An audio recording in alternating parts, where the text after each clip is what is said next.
Ayuhal hadirun jama'ar rahimakumullah.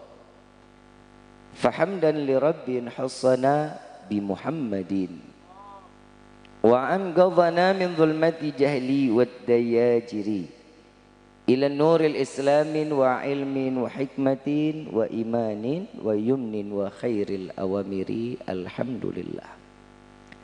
Alhamdulillah ala ni'matil islam wal iman wa kafa bihamdin ni'mah. Alhamdulillahilladzi hadana bi abdihil mukhtari man da'ana ilaih bil idzni wa qad nadana labbaika ya man dallana wahdana. Shalla alaika Allahu bari'uka alladzi bika ya musyaffa'u khassana wa habana ma'alikal adhari ma'dini sirrikal asma fahum sufunun najatihi mana labbaik ya Rasulullah labbaik ya Nurullah labbaik ya Habibullah. Pertama-tama limpahan puji serta syukur kita panjatkan kehadirat Allah Subhanahu wa taala yang Maha Agung, yang Maha Luhur, yang Maha Bijaksana, yang alhamdulillah di malam yang penuh keberkahan ini dengan pembuktian Sahibul Bait mengundang kita semua agar sama-sama bersyukur kepada Allah berkah nikmat yang Allah berikan kepadanya dan keluarganya. Insya Allah nikmat yang luar biasa selalu Allah masih jaga kita, khususnya nikmat Islam, nikmat iman, nikmat sehat wal afiah, nikmat umur yang panjang yang insya Allah mudah-mudahan kenikmatan ini tidak Allah hapus sampai ajal menjemput kita. Dan kita juga minta kepada Allah mudah-mudahan tidak keluar kita dari majlis ini melainkan semua dosa kita diampuni oleh Allah, diganti dengan pahala yang berlimpah. Allah kabulkan segala hajat dunia maupun akhirat. Doa yang selama ini kita minta maupun yang lupa kita minta semua diijabah oleh Allah. Amin ya rabbal alamin. Salawat beserta salam terlimpah curah kehadiran Nabi besar Muhammad sallallahu alaihi wasallam serta keluarga, sahabat hingga umatnya sampai yaumil qiyamah. Amin ya rabbal alamin. Ayyuhal hadirun jama'ar rahimakumullah. Tidak ada kata yang lebih pantas keluar dari lisan kita sebagaimana pendosa kecuali ungkapan syukur kita kepada Allah. Alhamdulillah yang udah diberikannya kita banyak nikmat yang luar biasa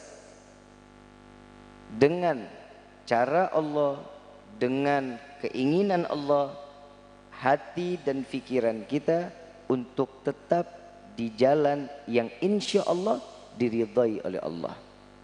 Kemarin telah kita selesaikan madrasah Ramadan untuk menempa, menggojlok, memasukkan kita di dalam pendidikan bulan suci Ramadan semata untuk menjaga keimanan sehingga kita sebagaimana firman Allah, ya ayyuhalladzina amanu kutiba alaikumussyam kama kutiba alal ladzina min qablikum la'allakum tattaqun. Keinginan Allah dihadirkannya bulan Ramadan untuk mengembalikan setiap hamba yang dipanggil imannya agar dia kembali dalam taat kepada Allah. 11 bulan mungkin lalai. Dalam 1 bulan Allah kasih kesempatan kita untuk memperbaiki diri.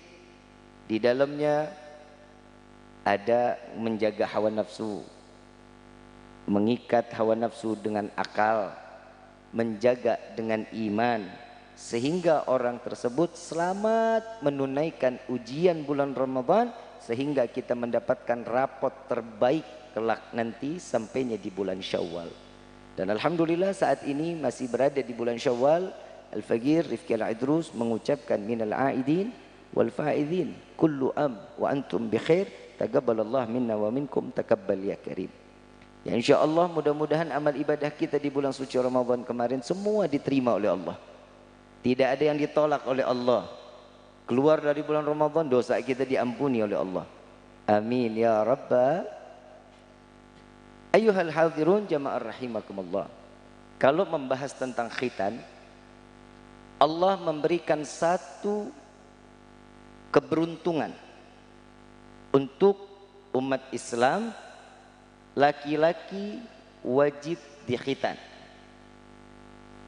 mencontohkan pengorbanan seorang hamba kepada Allah dengan mensucikan dirinya, dengan merupakan seorang ayah yang ridha untuk menghilangkan sedikit yang ada di badan anaknya semata untuk menunaikan syariat Allah. Anak kecil dipotong, kita yang gede aja kegores sakit, kan begitu. Sekarang ini banyak metodenya. Ada yang ini hari sunat, besok udah bisa lari. Kesian kan yang zaman kita dulu bapak. Dulu kan kita pakai bambu ditajemin. Kalau di Jakarta disebutnya bengkong. Tahu ya? Jakarta disebutnya bengkong. Nah ini kita disebutnya sunatan massal ada. Sunatan dengan cara metode modern ada. Ini ternyata membawa satu kemanfaatan untuk kita semua yang semata untuk tidak membawa sedikit najis yang ada di diri kita sehingga kita betul-betul dalam keadaan disucikan oleh Allah. Ahlan wa sahlan, alhamdulillah Bapak Bupati kita Bapak Haji Aceh Purnama telah hadir di tengah-tengah kita. Mudah-mudahan beliau Allah panjangkan umur, sehat wal afiah, diberkahkan kehidupannya fi dini wa dunya wal akhirah, dan insya Allah jabatannya di dunia ini penambah nilai ibadah di sisi Allah. Amin ya rabbal alamin. Alhamdulillah. Minta maaf Pak Cep, dilanjut ya. Ayuhal hadirun jamaah rahimakumullah. Manfaat khitan ternyata bukan hanya untuk orang muslim. Sekarang orang di Eropa yang non muslim sekalipun berbondong-bondong, mau yang dewasa mau yang sudah tua, mereka mendaftarkan diri untuk dikhitan. Kenapa? Ternyata kesehatan yang luar biasa yang diajarkan oleh agama Islam. Ada satu kisah, Bib, kok tega ya anak sekecil itu harus dipotong, dibuang sedikit. Habib Salim bin Ahmad bin Jindan pernah didatengin tamu. Ini ada satu kisah, Habib Salim bin Jindan ditanya sama ini tamu, wahai Habib, kok di Islam ini sadis? Di Islam ini kok jahat? Ada pemotongan organ tubuh yang dinamai sunat. Itu kan masih anak-anak, dewasanya aja sakit, gimana anak-anak? Habib Salim cuma senyum, nggak jawab, nggak dijawab. Subhanallah, ada tamu yang bawa buah, ditaruhlah di depan tamu-tamu. Tamu yang nanya ini ambil jeruk, ditarik sama Habib Salim, nggak boleh, nggak dikasih. Ambil anggur, ditarik lagi. Begitu pisang, didiemin. Dia ambil pisang, begitu dia buka disuruh stop sama Habib Salim. Stop, jangan dibuka. Gimana mau makan Habib, kulitnya kan harus dibuka. Begitulah orang sunat. Paham gak Pak? Paham ya? Ternyata dari apa yang telah tersimpan, walaupun dia ada di organ tubuh kita, ini ada satu ketidaknikmatan. Tapi begitu dihilangkan, insya Allah akan membawa kenikmatan dan disucikan oleh Allah. Insya Allah. Faham sampai sini? Berarti seseorang yang telah menunaikan khitan, berarti orang tersebut sesuai dengan apa yang ditentukan oleh Allah di dalam syariatnya. Membuang sebagian dari sedikit dari tubuhnya agar orang tersebut dijadikan sebagai hamba yang betul dalam keadaan beriman dan ibadahnya diterima oleh Allah. Ini adalah salah satu disebutnya pengorbanan. Semua ibadah nggak ada yang enak. Semua ibadah capek. Sholat, kita lagi tidur enak-enak subuh, dibangunin suruh sholat, pegang air dingin, enggak enak. Kenapa? Ini syariat, jalanin dong. Lagi enak makan tengah hari, habis itu mau ngelanjutin kerja, ada panggilan Allah untuk menjalankan ibadah, terbuang waktunya cuma beberapa menit. Setelah itu dia harus kembali lagi kerja, capek, tambahan. Tapi ini syariat. Banyak orang yang mengatakan sesuatu yang di dalam syariat ini pastinya akan lelah, tapi akan mendapatkan kenikmatan kelak nanti di dalam surganya Allah. Dunia tempatnya capek. Dunia tempatnya capek. Jadi Bapak Bupati capek ngurusin rakyat, ngurusin masyarakat, ngurusin semua urusannya banyak. Belum lagi urusan keluarganya. Belum lagi mikirin bagaimana kesejahteraan keluarganya, bagaimana anak-anaknya. Satu otak dipikir banyak. Ini baru satu orang. Kalau kita kan alhamdulillah mikirin diri aja udah pusing. Gimana kita mau mikirin orang, kan begitu. Kecapeannya ini, kelelahannya ini yang saat kita dapatkan di dunia, maka inilah yang menjadi amaliyah ibadah kita di hadapan Allah, pahala yang kita tumpuk agar kita selamat dunia, selamat akhir. Orang jalan haji, pengorbanan, capek. Mau siapapun dia saat di Arafah kena panas, ya panas. Nggak ada yang pada pakai payung. Yang namanya presiden sepanjang jalan Musdalifah, waktu itu ada kisah, ada seorang presiden yang tidurnya tuh di emperan. Itu kalau kita lewat di Musdalifah tuh kayak pepes. Semua orang pada tiduran di pinggiran. Mau dia presiden, mau dia orang kaya, mau dia orang siapapun, saatnya ibadah semua sama di hadapan Allah. Ibadah itu nggak dilihat dari nasabnya. Keluarga kiai, keluarga habib, wah udah pasti bener dah, udah pasti sorga. Enggak. Nabi SAW yang dikatakan apa? At-taqwa hahuna. Takwa itu adanya di sini. Di dalam hati, iman, inilah takwa. Untung alhamdulillah ketakwaan gak dilihat orang yang cantik. Kalau yang orang masuk sorganya itu yang cantik, artis pada masuk ke sorga. Betul gak? Cantik, skincare-nya aja udah mahal. Betul. Terus yang dilihat apa? Sorbannya, panjangnya 7 kilo. Enggak. Yang dilihat jubahnya panjang 700 meter. Enggak. Apa yang jenggotnya panjang dia orang yang masuk surga? Enggak. Apa orang yang kumisnya tebal pasti masuk surga? Kumis tebal buat nyaring kopi mungkin. At-taqwa hahuna. Takwa itu adanya di sini. Setiap apa yang ditentukan oleh syariat itu wajib, yang dipanggil orang yang beriman, maka ketentuan wajib tidak akan pernah bisa berubah menjadi haram. Tidak pernah akan menjadi sunnah, karena kewajiban adalah kewajiban. Urusan orang tua kepada anak kewajiban. Didik anak-anak kita, didik keluarga kita. Kenapa? Laki hati-hati. Di dalam Al-Quran paling banyak didik keluarganya itu dari lisan seorang laki-laki atau suami. Perempuan urusannya di dalam rumah, nyapu, ngepel, nyuci, sama ngabisin duit suami. Betul kan? Betul. PA. Perempuan mah bilangnya ya betul-betul aja. Yang capek siapa? Suami. Yang senang istri. Suami nggak bisa tidur, istri ngorok.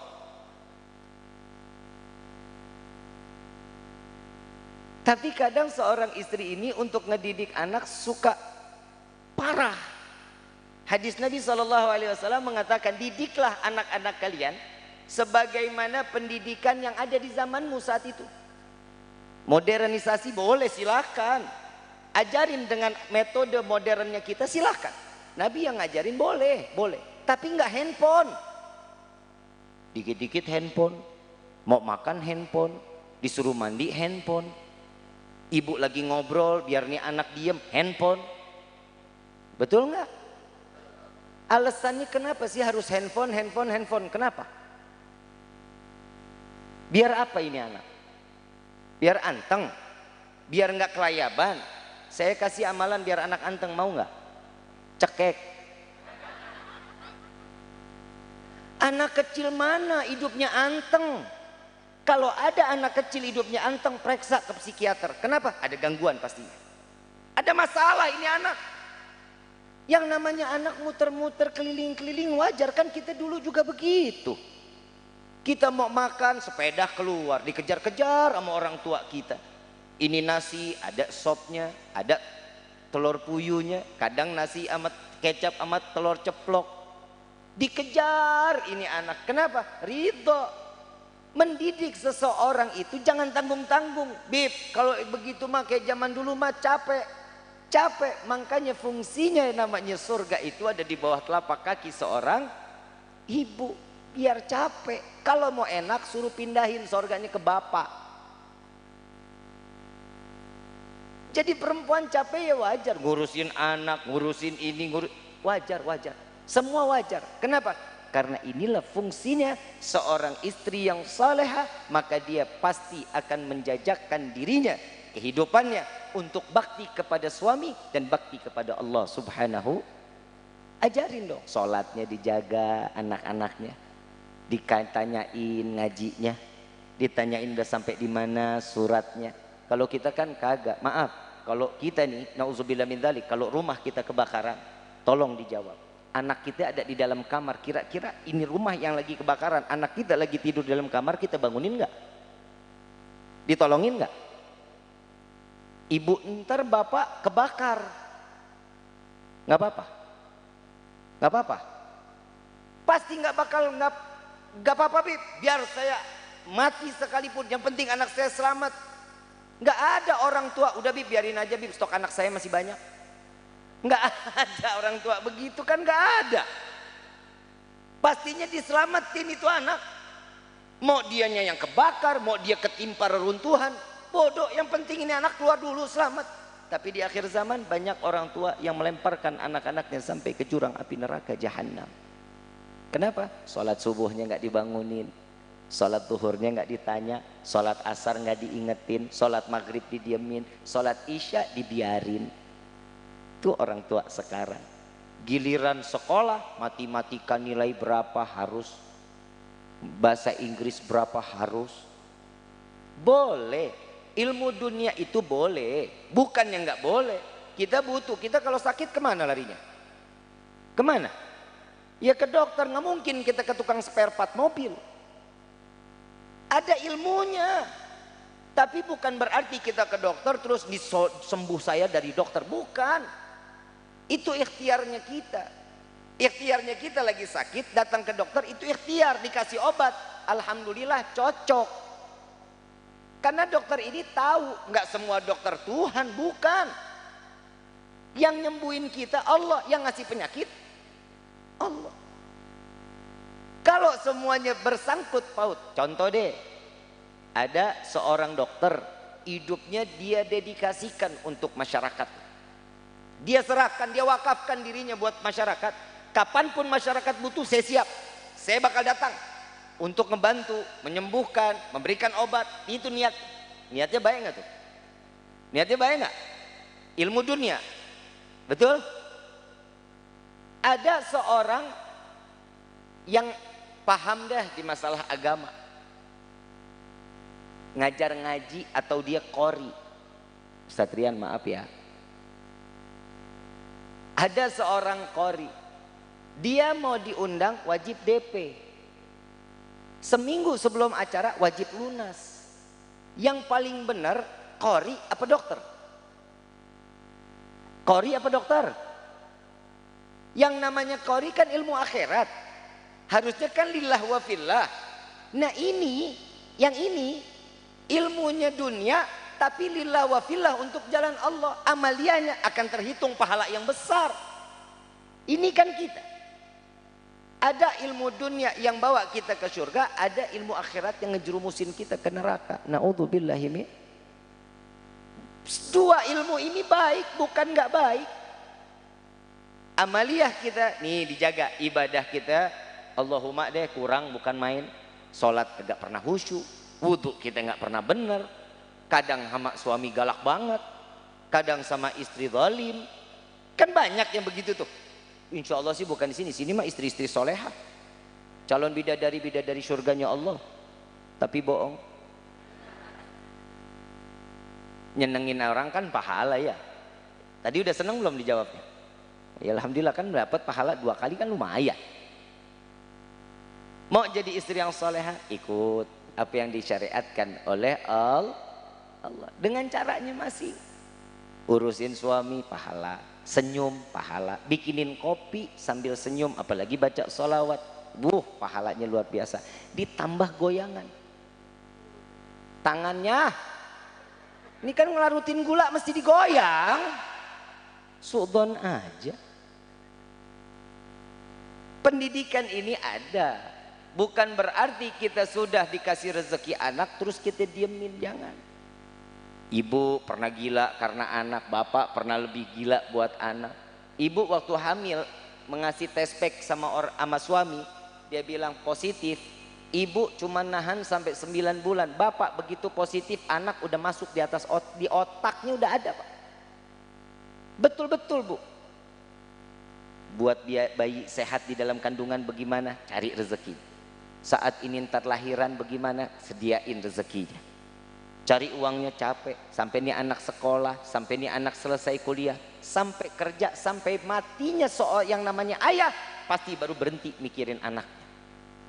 Ibu baru punya anak 2, ntar lu capek. Kalau perempuan laki bisa bunting sendiri, insya Allah laki pengen banyak punya anaknya. Tapi ini kan harusnya ditaruh kemana? Kemana? Ke istrinya. Itu titipannya. Makanya Nabi mengatakan nih, banyak anak banyak rezeki. Mudah-mudahan Allah berikan rezeki kita yang luas, diberikan rezeki yang banyak. Silakan. Waalaikumsalam warahmatullahi wabarakatuh. Selamat jalan Bapak Bupati, insya Allah mudah-mudahan Bapak Bupati selamat sampai tujuannya. Amin ya Rabbal Alamin. Ibu bapak pernah gila buat anak, kan begitu? Pernah nggak? Pernah. Ibu habis mandiin anak, udah bersih dikotorin lagi. Pernah nggak? Enggak. Dipakein bedak sampai kayak buah kesemek. Pernah. Kenapa tuh begitu? Biar apa? Biar wangi. Nah itu bedak emang diciptain wangi. Kan begitu kan? Ada lagi?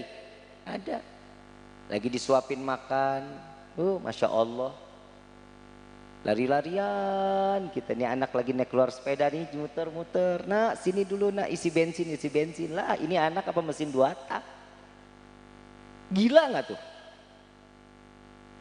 Yang ketiga, ini anak kadang lagi disuapin, lagi duduk berduaan. Nak, buka mulutnya nak, nih pesawat mau masuk goa nih nak. Ngeng. Sejak kapan pesawat bunyi ngeng? Anak lagi mandi umur 3 bulan 4 bulan kan demen banget kalau ngelihat air ciplak-ciplak, kan udah wajar, namanya juga anak kecil kan begitu ya. Anak kecil kalau ketemu air kan senang banget. Saking ngelihat itu anak senang, kitanya gila.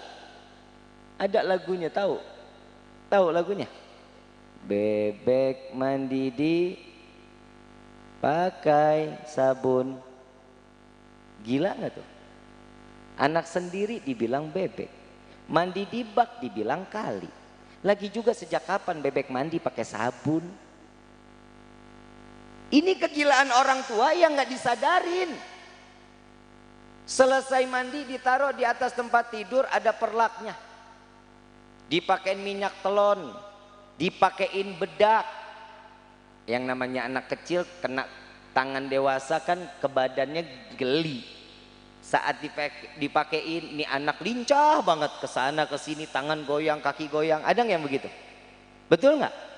Ada tuh, bisa jadi gila orang tua gara-gara lihat yang begitu. Ada satu lagu tapi saya nggak tahu siapa penciptanya. Mungkin orang sini tahu, orang Kadu Gede. Tahu nggak? Nang ning nang. Nang ning nang. Siapa pencipta ini lagu? Ibu-ibu PA. Pernah nyanyi begitu? Pernah? Nggak tahu siapa penciptanya, nggak tahu kan? Ini ada terusannya ini lagu.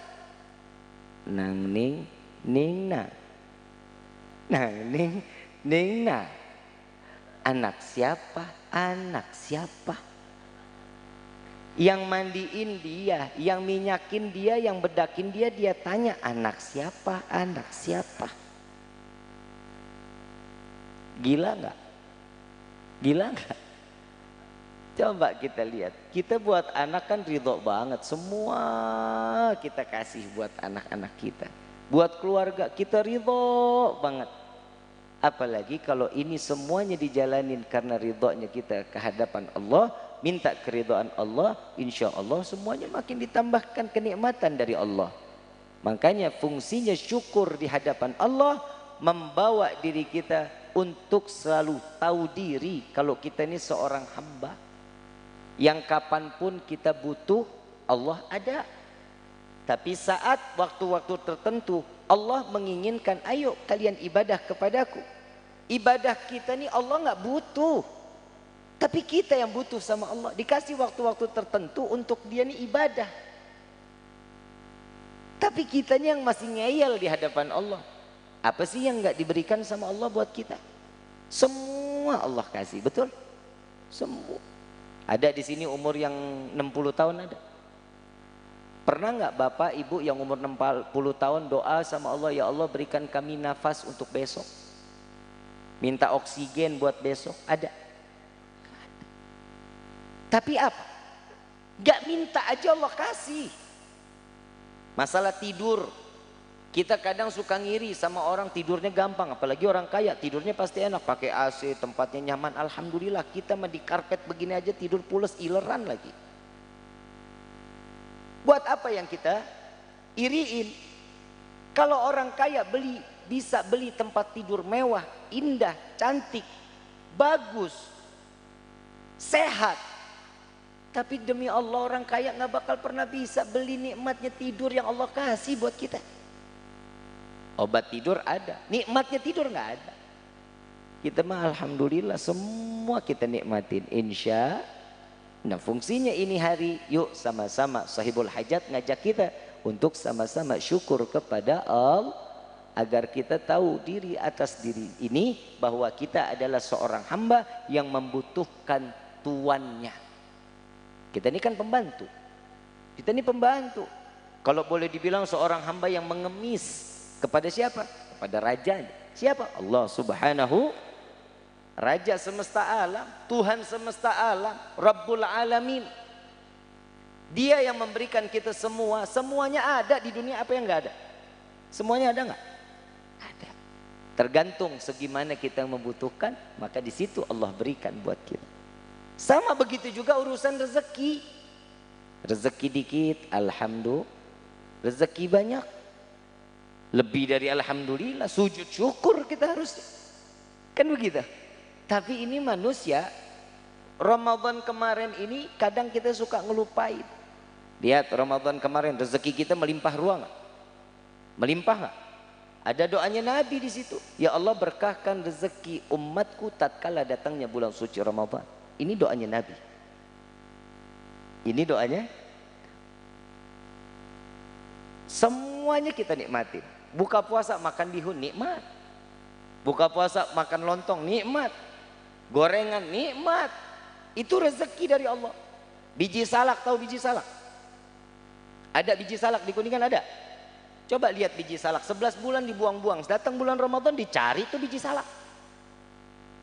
Coba kita lihat, nikmat luar biasa. Inilah yang diinginkan oleh Allah saat datangnya bulan Ramadan.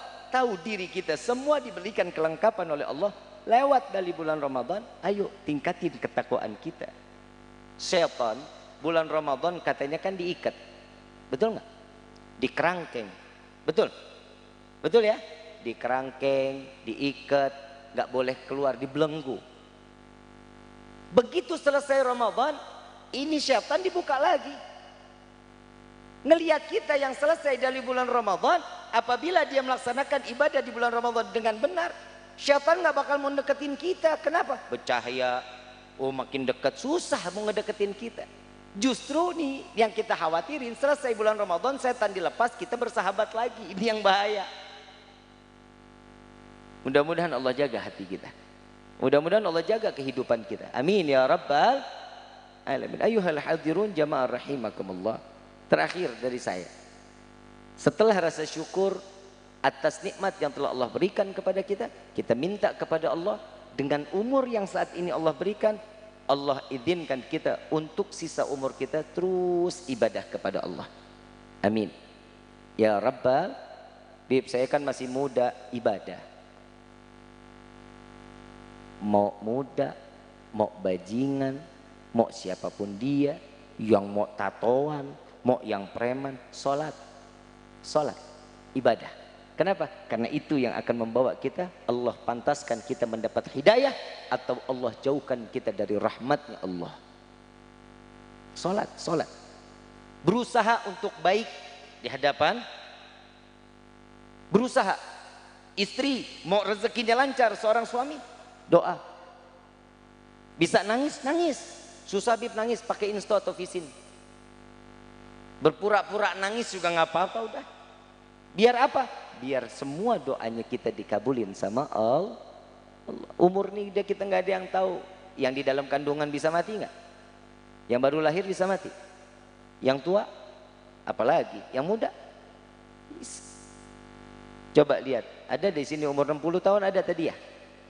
Coba lihat normalnya 3 tahun lagi, Pak.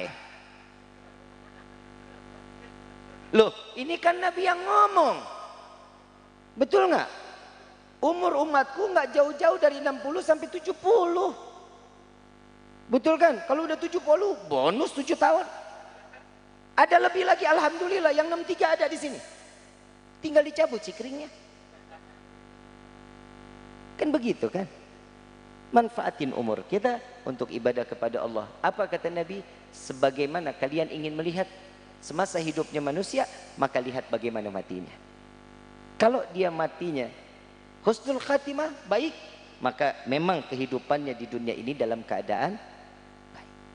Tapi jika dia hidupnya dan matinya dalam keadaan su'ul khatimah, jauh dari kata iman, maka kehidupannya ya itulah yang dijalani. Mudah-mudahan kita termasuk orang yang dimatikan dalam keadaan husnul khatimah.